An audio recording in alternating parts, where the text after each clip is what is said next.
వార్షికోత్సవం సందర్భంగా Meenakshi test tube baby centre Guntur నందు ఐవీఎఫ్ ట్రీట్మెంట్ పై 40 to 50% రాయితీ.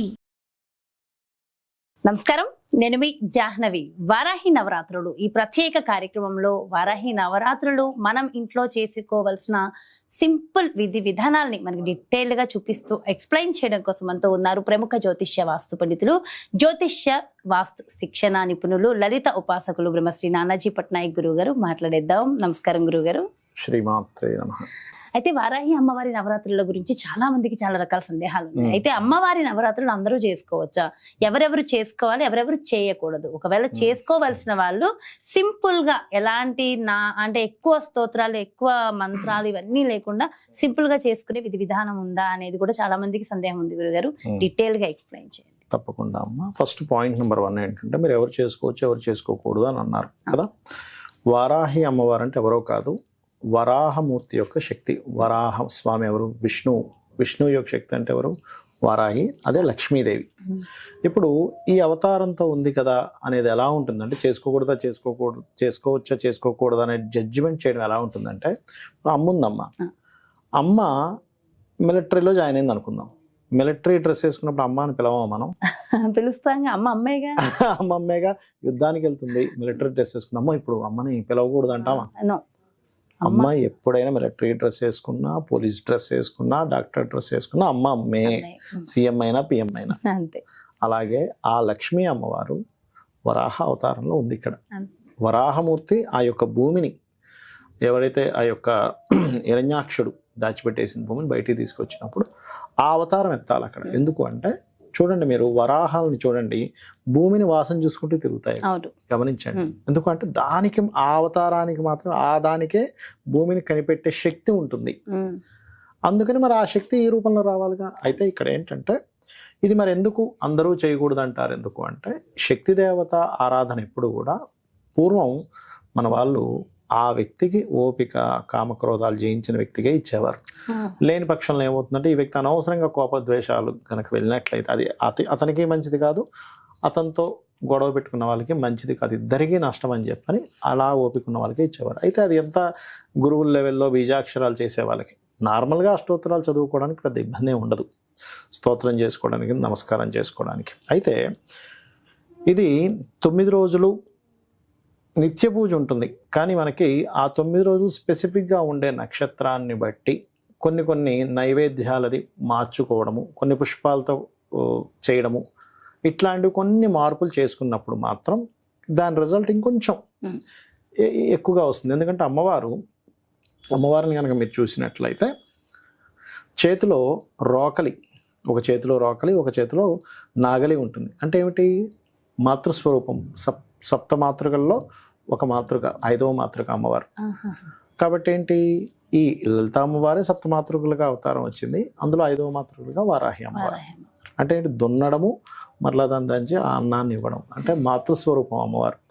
అదేవిధంగా భూ వివాదాలు మరియు అనేకమైనటువంటి గొడవలు, ఇంకా చాలా ఉంటాయిలేండి, ఒక్కొక్కటి చెప్తూ ఉంటాను నేను.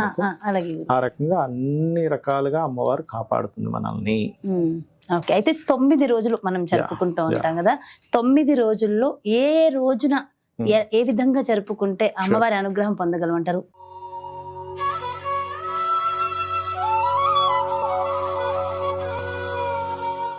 అయితే గురువుగారు, ఆదివారము 2వ రోజు వచ్చింది కదా, మరి ఆ 2వ రోజు ఆచరించవలసిన విధి విధానం ఏమిటి? అసలు ఆ రోజు స్పెషల్ ఏంటి? మనకి ఆదివారం ఏమైందంటే, భానుపుష్యమి యోగం ఏర్పడింది. భానుపుష్యమి అంటే ఆదివారం నాడు పుష్యమి నక్షత్రం. ఆదివారం నాడు పుష్యమి నక్షత్రం రోజు వచ్చినప్పుడు గనక అమ్మవారి ఆరాధన చేస్తే కలిగే ఫలితాలు ఏమిటంటే, సహజంగా చూడండి, కర్మకారకుడు శని, రవి ఉన్నతాన్ని పేరు ప్రఖ్యాతలను ఇచ్చే కారకుడు. వీళ్ళిద్దరి యొక్క కలయిక ఉన్న రోజు భానుపుష్యమి యోగం, ఆదివారం పుష్యమి నక్షత్రం.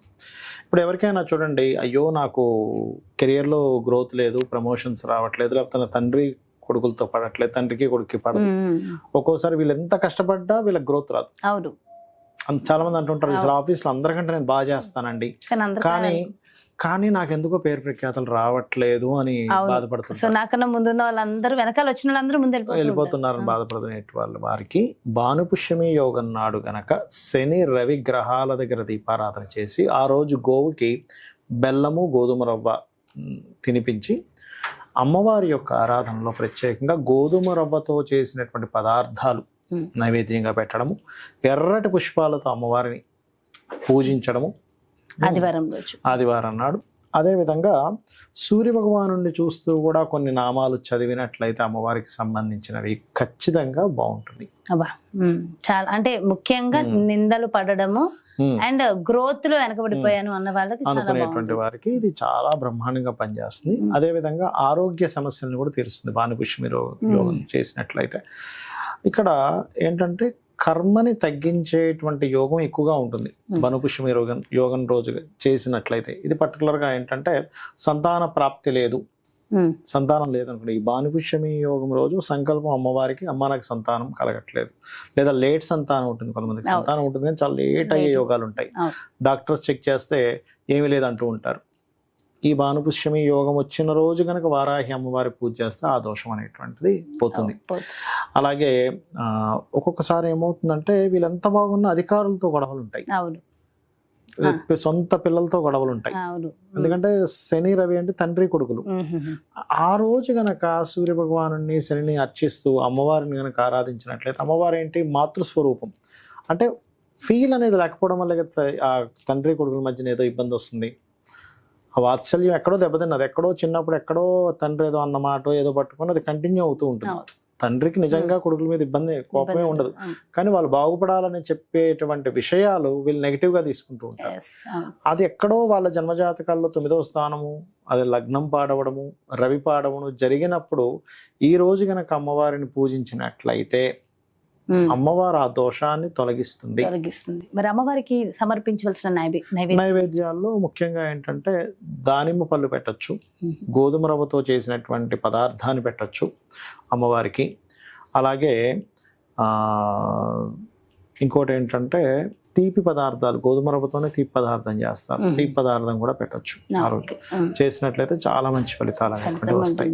ముఖ్యంగా అధికార సంబంధించిన రవివారం కదా, ఆదివారం సూర్య భగవానుడికి సంబంధించింది కదా, అధికార సంబంధించినటువంటి విషయాల్లో అధికారులతో ఇబ్బంది ఉన్న, ఒక్కోసారి రాజకీయ నాయకులతో ఇబ్బంది ఉంటుంది కొంతమందికి, అట్లాంటి విషయాల్లో. ఇంకొకటి మనం ప్రత్యేకంగా అమ్మవారి యొక్క ఆరాధన ఈ యొక్క అంటే భూ వివాదాలకు ప్రత్యేకంగా చెప్తూ ఉంటారు. ఆ భూ వివాదాలు ముఖ్యంగా కొంతమంది రాజకీయ నాయకుల ద్వారా ఏర్పడతాయి. ఎవరో వేరే అతను, ఆయన చాలా పెద్ద వ్యక్తి, రాజకీయంలో పలుకుబడి ఉందట, ఆయన కబ్జా చేసేట, కానీ అమ్మో అంత పెద్ద వ్యక్తితో మనం ఎట్లా వెళ్ళి మాట్లాడతాం, అది కాని పని వదిలేస్తుంటారు. అలాంటప్పుడు కూడా, ఎందుకంటే ఎవరి ముందైనా అమ్మవారి ముందు ఎవరు గొప్ప కాదు కదా, అలాంటి సమస్యలు కూడా తీరుస్తుంది అమ్మవారు. అద్భుతమైన రోజు ఆదివారం. అందులో ముఖ్యంగా ఆదివారం ఒకవేళ గవర్నమెంట్ పనులు అవ్వాలి, అప్పుడు పసుపు గంధము కలిపిన అక్షింతలతో పూజించడం,